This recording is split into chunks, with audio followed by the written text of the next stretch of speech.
complex. You don't want to, you know, overwork things. In terms of who does the city attorney represent, I agree with everything that's been said so far. It's the council represents the entity, and our duty is to the municipality.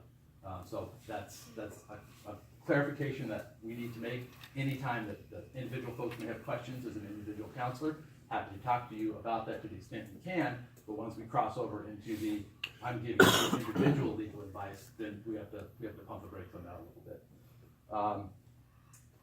I love the question, if you've ever been wrong and what do you do about it? That's a great question. And because we all are, we're wrong sometimes. And I agree with your response. You apologize and you fix the problem as quickly as you can. That's just the way it is. Typically, we try not to be wrong. We try to do the research and not give you an answer until we're confident in it. So that's, I think, how we would address that issue. The fee schedule, I think, is another question that's been asked a few times. We are similar to that. We do a yearly review. We actually take a look at the Oregon State Bar does an economic survey of all the areas in the state.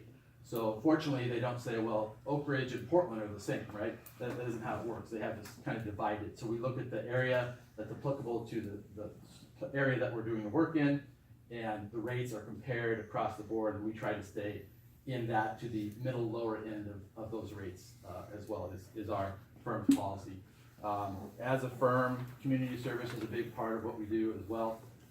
We actually have a 300-hour requirement for the lawyers to spend time, whether that's coaching or being on a board of directors, serving on councils of some other city if they happen to live in. So that's a big part of our experience as well.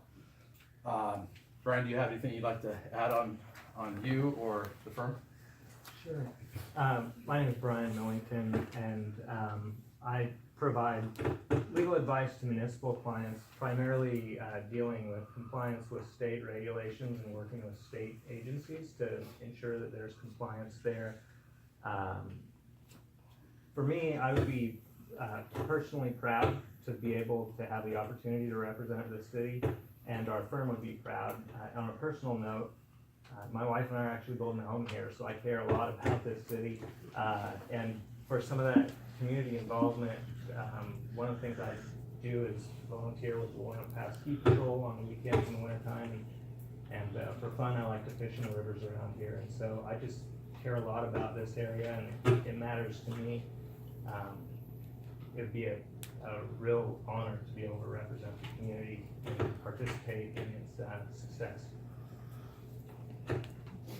Councilors, any questions? You did a good job of covering all the questions. That's the advantage of going last. The advantage of going last. Absolutely. You cheated. We efficiently used our time, right? Yes. You listened. We did listen. Yes, you did. I That's important. appreciate that. So if there are no questions, okay, then I thank you for coming up very much. Thank you all Thank for you. having us. And I hope you do well in your career.